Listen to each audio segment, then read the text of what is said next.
Hello नमस्कार, आप सभी को हमारे चैनल पर स्वागत है।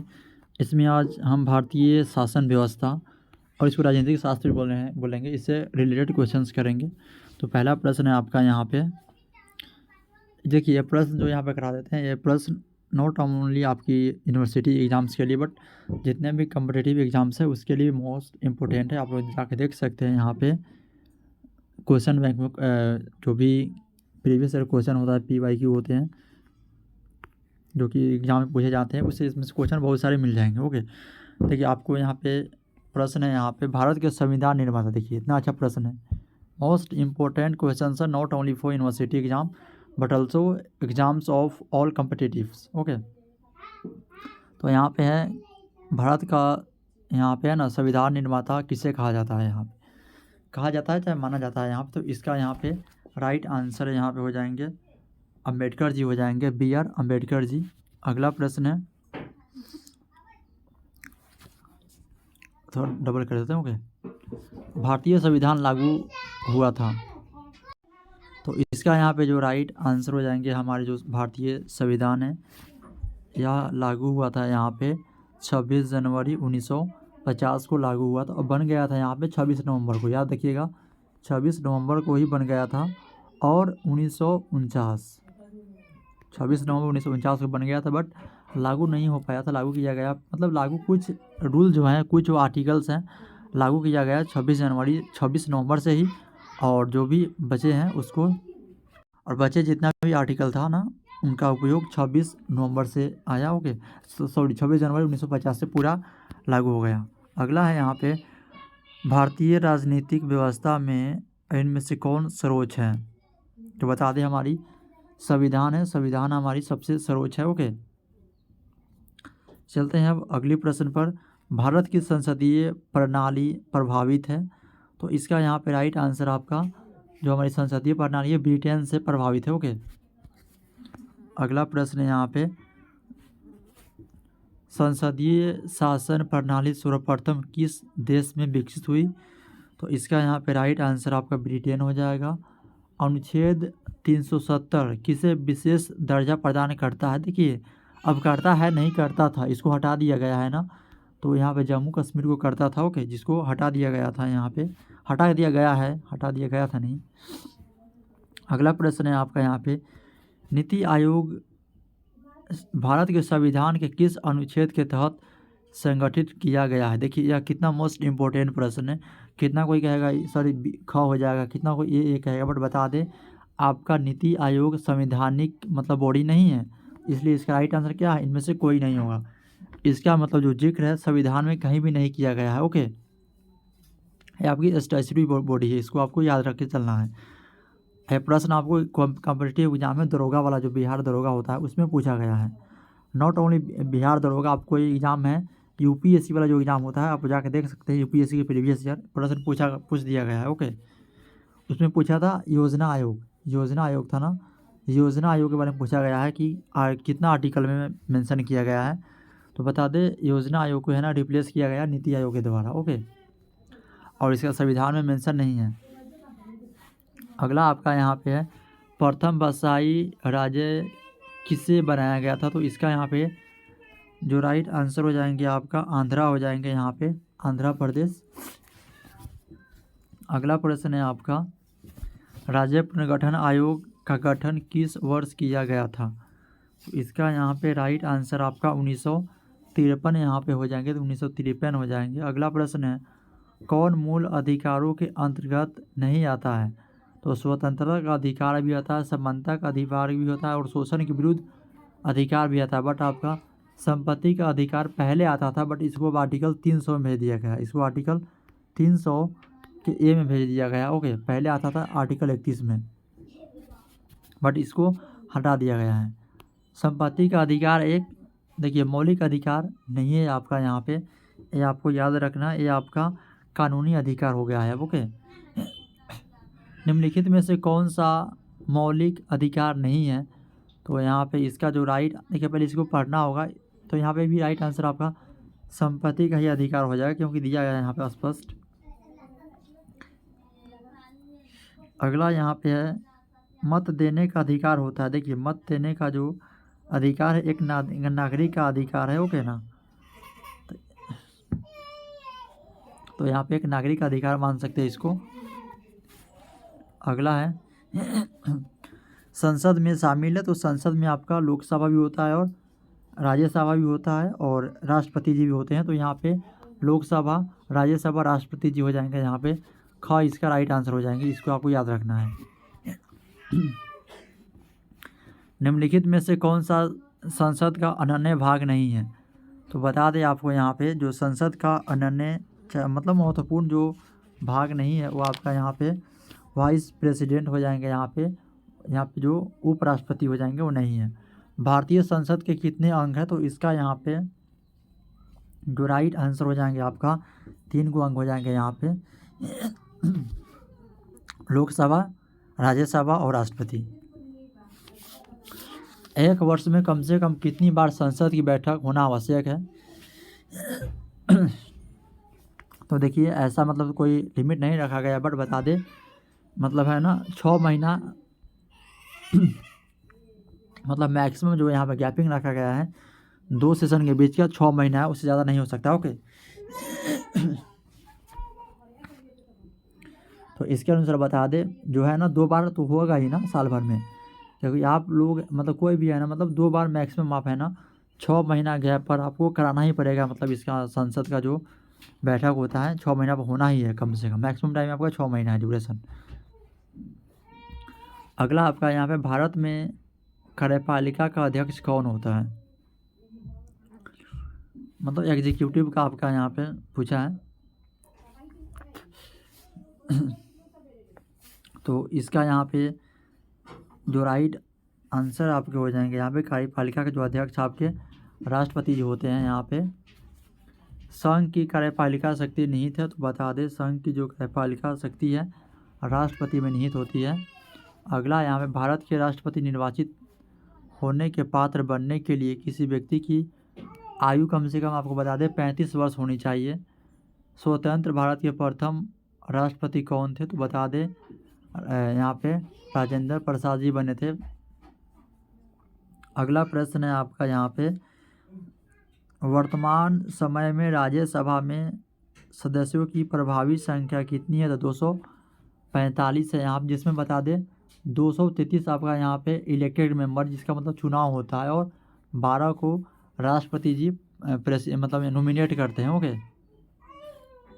अगला आपका है राज्यसभा के सदस्यों का कार्यकाल कितने वर्ष होता है? तो बता दें राज्यसभा के जो सदस्य होते हैं ना उसका कार्यकाल जो है 6 वर्ष होता है, ओके। और आपसे पूछा जाए कि राज्यसभा का कार्यकाल, तो वो एक कभी भंग नहीं होता है।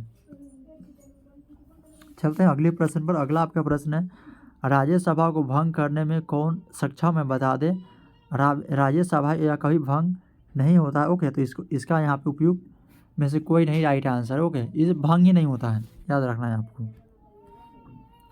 राज्यसभा भंग नहीं हो सकती है, तो यहाँ पे देखिए राज्यसभा इसका जो राइट आंसर मतलब कौन राइट आंसर है? तो इसका यहाँ पे जो राइट आंसर है इसके अनुसार से यही हो जाएगा, क्योंकि राज्यसभा को भंग नहीं किया जा सकता। ख में दिया राज्यसभा जो है यहाँ पे सर्वोच्च न्यायालय की सलाह पर भंग हो सकती है, बिल्कुल गलत है, ये सब गलत बात है। आपका यहाँ पे क राइट आंसर है। देखिए अगला है आपका राज्यसभा एक अस्थाई सदन है। हाँ, तो बता दें यह एक अस्थाई सदन है, ओके। यह एक क्या है? अस्थाई सदन है। चलते हैं अगली प्रश्न पर। अगला प्रश्न है लोकसभा की अधिकतम सदस्य संख्या कितनी हो सकती है? तो बता दें यहाँ पे पहले था यहाँ पे हटा, बट बता दें यहाँ पे 552 दिया भी हट जाएगा, अब 550 होगा, ओके। अब पहले था 552, बट दो था एंग्लो इंडियन जो दो था यहाँ पे उसको हटा दिया गया है, ओके ना। तो 550 मैक्सिमम है, ओके। ऑप्शन गलत है यहाँ पे। अगला यहाँ पे और चुनाव होता है 543 पर ही चुनाव हुआ है, ये भी आपको याद रखना है। भारत में स्वतंत्रता के बाद प्रथम आम चुनाव कब संपन्न कराया गया? तो यहाँ पे 1952 यहाँ पे करेक्ट आंसर हो जाएंगे आपका, ओके। अगला है आपका लोकसभा का नेता कौन होता है? तो लोकसभा का आपका नेता यहाँ पे जो प्रधानमंत्री जी होंगे ना, प्रधानमंत्री जी होते हैं।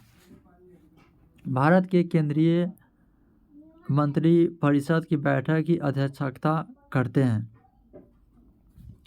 तो इसका यहाँ पे जो राइट आंसर हो जाएंगे यहाँ पे प्रधानमंत्री जी करेंगे। यहाँ पे जो भी केंद्रीय मंत्रिमंडल है ना, इसकी जो अध्यक्षता करेंगे बैठक का, मीटिंग का, प्रधानमंत्री द्वारा किया जाएगा। अगला है आपका भारत के अटॉर्नी जनरल महान्यायवादी की नियुक्ति कौन करता है? तो राष्ट्रपति जी करते हैं यहाँ पे। इसका राइट आंसर आपको याद रखना है। भारत का सॉलिसिटर जनरल होता है, तो इसका राइट आंसर आपका यहाँ पर हो जाएगा एक प्रशासनिक अधिकारी होता है। अगला प्रश्न है कानूनी विषयों पर राज्य सरकार को कौन परामर्श देता है? तो इसका यहाँ पे जो राइट आंसर हो जाएंगे आपका एडवोकेट जनरल हो जाएंगे यहाँ पे। अगला आपका प्रश्न है किसी राज्य का उच्चतम विधि अधिकारी होता है। देखिए, किसी राज्य का उच्चतम विधि अधिकारी बता दें हम, जो यहाँ पे एडवोकेट जनरल था यहाँ पे, तो वही हो जाएंगे। ओके, स्टेट में आपका एडवोकेट जनरल ही होते हैं। और आपको सेंट्रल में पूछा जाएगा ना, तो महान्यायवादी होता है सेंट्रल लेवल पर। अगला आपका है यहाँ पे मुख्य सत्कर्ता आयुक्त की नियुक्ति कौन करता है? तो इसका यहाँ पे जो राइट आंसर हो जाएंगे यहाँ पे राष्ट्रपति। जो देखिए मैक्सिमम जो नियुक्तियाँ है ना, राष्ट्रपति के द्वारा ही सेंट्रल लेवल पर की जाती है। ओके, आपको इसको याद कर लेना है। लगभग 19% प्लस मान लीजिए ना, 90 से प्लस प्रतिशत मतलब है ना, नियुक्तियाँ जो है सेंट्रल लेवल पर राष्ट्रपति द्वारा किया जाता है। अगला आपका है भारत सरकार के सर्वोच्च शासकीय अधिकारी कौन है? तो बता दें यहाँ पे जो भी भारत के सर्वोच्च शासकीय जो अधिकारी है यहाँ पे भारत के मंत्रिमंडलीय सचिव हो जाएंगे यहाँ पे राइट आंसर। अगला आपका है केंद्र सरकार के व्यय को नियंत्रित करने की शक्ति किसमें निहित है? तो इसका यहाँ पे जो राइट आंसर हो जाएंगे आपका नियंत्रक एवं महालेखक परीक्षक, जिसको हम कैग बोलते हैं। Okay, controller and auditor general. Okay, अगला आपका यहाँ पे प्रश्न है निम्नलिखित में वह कौन सा अधिकारी है जो भारत सरकार के वित्तीय लेन देनों में लेखाकरण के लिए क्या जिम्मेदार होता है? तो इसका यहाँ पे जो राइट आंसर हो जाएंगे आपका कैग होता है यहाँ पे, नियंत्रक एवं महालेखक परीक्षक हो जाएगा। अगला है आपका यहाँ पे भारत के नियंत्रक तथा महालेखक परीक्षक की नियुक्ति कौन करता है? तो इसका भी यहाँ पे राइट आंसर यहाँ पे आपका प्रेसिडेंट हो जाएंगे। ओके, अगला प्रश्न है आपका यहाँ पे भारत के सर्वोच्च न्यायालय की स्थापना हुई? तो बता दें स्वतंत्रता के 2 दिन बाद हुई थी। ओके, मतलब जब ही लागू हुआ ना कानून, उसके 2 दिन बाद हुआ था। ओके, 28 जनवरी हुआ था और कानून आपका लागू हुआ था 28 जनवरी 1950 के। बट यहाँ पे 1950 में ही हुआ था संसद के अधिनियम के द्वारा। बट यहाँ पे ऑप्शन नहीं दिया है, तो बता दें यहाँ पे जो गवर्नमेंट ऑफ इंडिया एक्ट है इसके द्वारा ही किया गया। बट मतलब सर्वोच्च न्यायालय की स्थापना को 1900 देता, अगर 28 जनवरी 1950 तो वह हो जाता। बट आपसे यहाँ पे एक अधिनियम पूछा है, किस अधिनियम के द्वारा किया गया? तो गवर्नमेंट ऑफ इंडिया एक्ट के द्वारा ही किया गया था 1935 में। अगला आपका है यहाँ पे वर्तमान में सर्वोच्च न्यायालय में मुख्य न्यायाधीश के अतिरिक्त कितने न्यायाधीश को मतलब प्रावधान किया गया था? बता दें अभी मुख्य न्यायाधीश के अलावा है ना 33 को अन्य न्यायाधीश भी है। ओके, पूरा कितना न्यायाधीश है? तो 34 है अभी। तो इसमें इसका राइट आंसर कोई भी नहीं दिया है यहाँ पे। ओके, पहले 30 था, बढ़ा दिया गया है, 34 हो गया है पूरा भी। तो यहाँ पे इसमें से कोई राइट आंसर नहीं होगा यहाँ पे, 34 याद रखिएगा। उच्चतम न्यायालय के मुख्य न्यायाधीश की नियुक्ति कौन करता है? तो जो उच्चतम न्यायालय के न्यायाधीश होता है ना, इसकी जो नियुक्ति होता है यहाँ पे कोलेजियम द्वारा किया जाता है। बट जो इसका शपथ होता है ना, वह राष्ट्रपति द्वारा ही लास्ट में किया जाता है। ओके, तो राष्ट्रपति यहाँ पे राइट आंसर हो जाएंगे। चलते हैं अब अगला प्रश्न पर। अगला आपका प्रश्न है भारतीय उच्चतम न्यायालय के न्यायाधीशों की नियुक्ति कौन करता है? राष्ट्रपति राइट आंसर। उच्चतम न्यायालय के मुख्य न्यायाधीश कितने वर्ष की आयु तक पदधारी रहते हैं, मतलब पद पर रहते हैं? तो इसका राइट आंसर आपका 65 वर्ष हो जाएगा, बता देते हैं। ओके, और उच्च न्यायालय की बात करें तो आप याद रखिएगा 62 वर्ष। ओके, हाई कोर्ट में 62 वर्ष, सुप्रीम कोर्ट में 65 वर्ष। याद रखना है आपको। अगला प्रश्न है उच्चतम, हाँ अब अगला हो गया यहाँ पे 65, इसके राइट आंसर हो जाएंगे।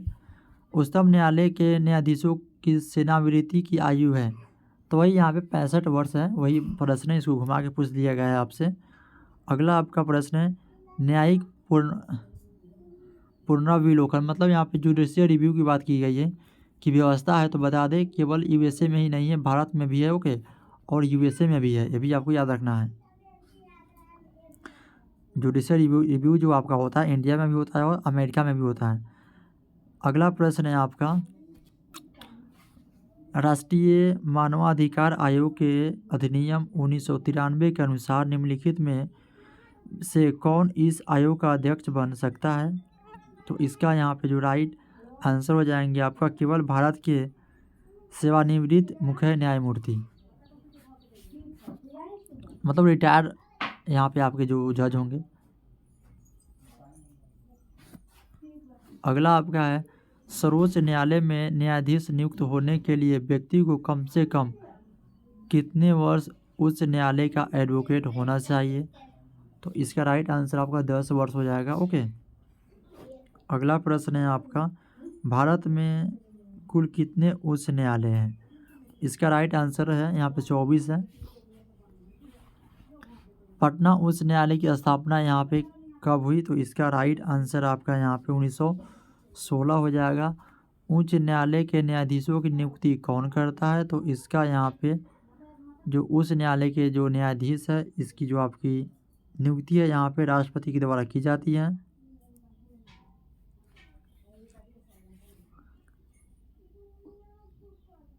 वन मिनट, तो राष्ट्रपति यहाँ पे करेक्ट आंसर हो जाएंगे। अगला प्रश्न है उच्च न्यायालय के न्यायाधीशों की सेवानिवृत्ति की अधिकतम उम्र कितना है, तो बता दिए पहले ही आपको 62 वर्ष होता है उच्च न्यायालय में, उच्चतम में आपका बढ़ जाएगा 3 वर्ष, ओके। अगला प्रश्न उच्च न्यायालय के मुख्य न्यायाधीश जो मुख्य न्यायमूर्ति होता है ना, और अन्य न्यायाधीश कितनी आयु तक पद पर बने रहते हैं, तो वही मतलब है 62 वर्ष। सेम प्रश्न आपको घुमा के पूछा गया है यहाँ पे। अगला प्रश्न है आपका उच्च न्यायालय के मुख्य न्यायाधीश पद पर नियुक्त होने वाली प्रथम महिला कौन है, वो प्रथम महिला के बारे में पूछा जो मुख्य न्यायाधीश रह चुकी हैं यहाँ पे, तो इसका यहाँ पे राइट आंसर आपको लीला सेठ हो जाएंगे। अगला प्रश्न है राज्य सरकार का कार्यकारी अध्यक्ष कौन है, तो इसका यहाँ पे जो राइट आंसर हो जाएंगे आपका गवर्नर हो जाएगा, ओके। अगला प्रश्न है राज्यपाल अपना त्यागपत्र किसे देता है, तो बता दे राष्ट्रपति को दे सकता है, यहाँ पे राष्ट्रपति को देता है, ओके। चलते हैं अब अगली प्रश्न पर। निम्न में से किसको हटाने का प्रावधान संविधान में नहीं है, तो इसका यहाँ पे जो राइट आंसर हो जाएंगे यहाँ पे जो कि यहाँ पे हो जाएंगे गवर्नर को हटाने का जो प्रोविज़न है संविधान में नहीं दिया गया है, या मतलब प्रेसिडेंट क्या है ना, प्रेसिडेंट के प्लेजर पर रहते हैं, ओके। राज्य सरकार का संवैधानिक प्रमुख होता है, तो इसका यहाँ पे राज्यपाल हो जाएगा यहाँ पे राइट आंसर। राज्यपाल राज्य में किसका प्रतिनिधि होता है, तो यहाँ पे राइट जो इसका आंसर हो जाएंगे यहाँ पे राष्ट्रपति का हो जाएगा। यहाँ पे राज्यपाल के पद पर नियुक्त किया जो न्यूनतम आयु सीमा 35 वर्ष है, और 2 बार भी मतलब नियुक्त हो सकता है राज्यपाल, ओके। 3 बार भी हो सकता है, जय बार मन तय बार हो सकता है, मतलब प्रेसिडेंट जय बार चाहे तय जितना बार कर सकते हैं। राज्यपाल सोने के पिंजरे में निवास करने वाली चिड़िया के समतुल्य है, यह किसका कथन है, इसका राइट आंसर आपका सरोजिनी नायडू जी हो जाएंगे। अगला प्रश्न है भारत की किसी राज्य की राज्यपाल बनने वाली प्रथम महिला थी, तो इसका यहाँ पे जो राइट आंसर हो जाएंगे आपका सरोजिनी नायडू हो जाएंगे। अगला प्रश्न है राज्यपाल का मुख्य सलाहकार कौन रहता है, तो इसका यहाँ पे जो राइट आंसर हो जाएंगे आपका मुख्यमंत्री जी हो जाएंगे यहाँ पे। चलते हैं अगली प्रश्न पर। अगला आपका प्रश्न है यहाँ पे स्वतंत्र भारत में निम्नलिखित में से कौन सी महिला किसी राज्य की पहली राज्यपाल थी, तो वही मतलब श्रीमती सरोजिनी नायडू। देखिए प्रश्न को घुमा घुमा के पूछने का जो तरीका यहाँ पे दिखाया गया है। भारत में राज्य विधान पालिकाओं का उच्च सदन कौन सा है? तो विधान परिषद होता है वहीं पे। ओके, चलते हैं अब अगली प्रश्न पर। निम्नलिखित में से किस राज्य में विधानमंडल का ऊपरी सदन या विधान परिषद नहीं है? हाँ, ये भी मोस्ट प्रश्न इंपॉर्टेंट है। तो बिहार में भी है आपका, उत्तर प्रदेश में, महाराष्ट्र में, बट पश्चिम बंगाल में नहीं है। तो इसका राइट आंसर आपका ग हो जाएगा। ये भी आपको याद रखना है। ओके, चलते हैं अगले प्रश्न पर। किसको समाप्त किया जा सकता है पर भंग नहीं? तो इसका राइट आंसर हो जाएंगे आपका विधान परिषद। यहाँ पे राइट आंसर हो जाएंगे। विधान परिषद को समाप्त करने वाले आखिरी राज्य कौन है? तो इसका यहाँ पे जो राइट आंसर हो जाएंगे आपका तमिलनाडु है। फिर तमिलनाडु में भी था, हट गया है वहाँ पे। भारत के किसी राज्य की विधान सभा में अधिकतम कितने सदस्य हो सकते हैं? तो इसका यहाँ पे जो राइट आंसर हो जाएंगे आपका 500 तक हो सकता है। किसी राज्य विधानसभा के सदस्यों की न्यूनतम संख्या कितनी हो सकती है? तो इसका आपका जो राइट आंसर हो जाएंगे आपका 60 हो सकता है। ओके, न्यूनतम। अगला आपका प्रश्न है, निम्नलिखित में से कहाँ विधानसभा अस्तित्व में नहीं है? तो इसका यहाँ पे राइट आंसर लक्षद्वीप हो जाएगा यहाँ पे। अगला प्रश्न है, विधानसभा की सदस्यता के लिए उम्मीदवार को कितने वर्ष से कम का नहीं होना चाहिए? तो इसका यहाँ पे जो राइट आंसर हो जाएंगे यहाँ पे 25 वर्ष हो जाएंगे। ओके, विधानसभा के लिए 25 वर्ष एलिजिबल है। विधानसभा अध्यक्ष अपना त्यागपत्र किसको देता है? तो यहाँ पे राइट जो आंसर हो जाएंगे यहाँ पे विधानसभा उपाध्यक्ष को देगा। किस राज्य की विधानसभा में 2 महिलाओं की नियुक्ति राज्यपाल कर सकते हैं? तो इसका यहाँ पे जो राइट आंसर हो जाएंगे जम्मू एंड कश्मीर हो जाएगा। अगला आपका प्रश्न है, क्षेत्रीय परिषदों का सृजन हुआ है? तो संसदीय कानून द्वारा यहाँ पे हुआ है। चलते हैं अगली प्रश्न पर। अंतर्राज्यीय परिषद का निर्माण होता है? तो इसका यहाँ पे राइट आंसर हो जाएंगे आपका संवैधानिक प्रावधान द्वारा, संवैधानिक प्रोविज़न द्वारा होता है यहाँ पे। निम्नलिखित में से किसे सुपर कैबिनेट की संज्ञा दी गई है? तो इसका यहाँ पे राइट आंसर हो जाएंगे आपका नीति आयोग को सुपर कैबिनेट कहा जाता है यहाँ पे। राज्य वित्त आयोग है एक, तो राज्य का जो वित्त आयोग है वह एक संवैधानिक संस्था है, कॉन्स्टिट्यूशनल इंस्टीट्यूशन है यहाँ पे। अगला प्रश्न है, भारत में संघ लोक सेवा आयोग जो यूपीए से होता है के लिए निम्न में से कौन सही है? तो इसका यहाँ पे जो राइट आंसर हो जाएंगे यहाँ पे इसका राज्य लोक सेवा आयोग से कोई लेना देना नहीं है। हाँ, यह आपका राइट आंसर है। जो राज्य जो मतलब जो स्टेट लेवल का जो मतलब पीसीएस ऐसा हो जाता है ना, उसका लेन देन से कोई भी नहीं है। अगला प्रश्न है, निम्नलिखित भारतीय संविधान के किस अनुच्छेद में निर्वाचन आयोग के लिए प्रोविज़न किया गया है यहाँ पे? तो इसका यहाँ पे जो राइट आंसर हो जाएंगे यहाँ पे आर्टिकल 324 हो जाएंगे यहाँ पे। भारत के मुख्य चुनाव आयुक्त की नियुक्ति कौन करता है? तो यहाँ पर वही हो जाएंगे राष्ट्रपति जी। भारत में पहली बार महिलाओं को मताधिकार कब प्राप्त हुआ? तो इसका यहाँ पे राइट आंसर हो जाएंगे आपका 1926 में। ओके, अगला प्रश्न है, पंचायती राज विषय है? तो पंचायती राज आपका यहाँ पे जो है राज्य सूची का विषय है। ओके, अगला प्रश्न है यहाँ पे संघ सूची का विषय है आपका, बता दें संघ जो सूची है उसका यहाँ पे जो विषय माना जाता है वो आपका सीमा कर हो जाएगा। Okay, border tax. अगला आपका यहाँ पे राज्य सूची का विषय है, तो बता दें जो राज्य सूची का जो विषय होता है न्याय करना है यहाँ पे। समवर्ती सूची का विषय है, तो इसका राइट आंसर आपका विवाह और विवाह जो मतलब डाइवोर्स होता है ना वो हो जाएगा डाइवोर्स। मैरिज और डाइवोर्स हो जाएगा। भारत के संविधान की 8वीं अनुसूची में 22 भाषाएं हैं। अगला प्रश्न है, भारतीय संघ की आधिकारिक भाषा के रूप में संविधान द्वारा किसे मान्यता प्राप्त है? तो इसका यहाँ पे जो राइट आंसर हो जाएंगे आपका हिंदी को यहाँ पे राइट आंसर है।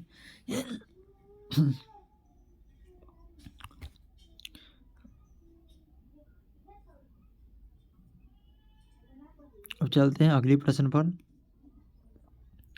निम्नलिखित में से कौन सी भाषा संविधान की 8वीं अनुसूची में नहीं है? तो इसका राइट आंसर आपका भोजपुरी हो जाएगा यहाँ पे। अगला यहाँ पे भारतीय संविधान में कितनी भाषाएं क्षेत्रीय भाषाओं के रूप में मान्यता प्राप्त है? तो इसका यहाँ पे जो राइट आंसर हो जाएंगे आपका 22 हो जाएंगे। भारतीय संविधान के अंतर्गत कितने प्रकार का आपातकाल होता है? तो यहाँ पे 3 प्रकार का आपातकाल होता है यहाँ पे।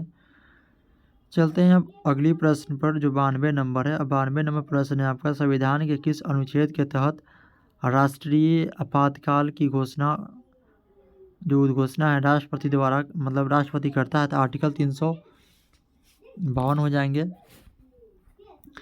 देश में पहली बार राष्ट्रीय आपातकाल की उद्घोषणा कब की गई? तो इसका यहाँ पे जो राइट आंसर हो जाएंगे यहाँ पे 26 अक्टूबर 1962, जब मतलब चाइना से वार हुआ था। राज्य में राष्ट्रपति शासन से तात्पर्य राज्य के किसके शासन से? तो बता दें यहाँ पे इसका जो राइट आंसर हो जाएंगे यहाँ पे राज्य के राज्यपाल के द्वारा है ना, उस राज्य का शासन किया जाता है। भारत में राष्ट्रपति कितनी बार वित्तीय आपात स्थिति की घोषणा कर चुके हैं? तो इसका यहाँ पे बता दें फाइनेंशियल अभी तक भी नहीं हुआ। यहाँ पे फाइनेंशियल जो आपातकाल है यहाँ पे अभी तक भी इमरजेंसी नहीं लगी है, आपको इसको याद करना है। अगला प्रश्न है, भारत में संघ राज्यों का प्रशासन होता है? तो इसका राइट आंसर आपका राष्ट्रपति द्वारा होता है। यहाँ पे राष्ट्रीय राजधानी क्षेत्र दिल्ली के प्रशासक को क्या कहा जाता है? तो इसका यहाँ पे राइट आंसर हो जाएंगे आपका उपराज्यपाल यहाँ पे कहा जाता है। अगला आपका प्रश्न है, भारतीय संविधान में अनुच्छेद 370 का संबंध किससे है? तो जम्मू कश्मीर से है। अगला प्रश्न है आपका यहाँ पे, किसी राजनीतिक दल को पंजीकृत दल की स्थिति पाने के लिए कम से कम कितने प्रतिशत मत पाना चाहिए? तो इसका यहाँ पे जो राइट आंसर हो जाएंगे यहाँ पे 4% हो जाएंगे। ओके, आई होप आपको 100% समझ में आए होंगे। तो आपसे मिलते हैं नेक्स्ट वीडियो में। जब तक के लिए आप लोग जितना हो सके वीडियो को लाइक करें, अधिक से अधिक शेयर करें और चैनल पर नया है तो चैनल को सब्सक्राइब करें। थैंक यू, जय हिंद।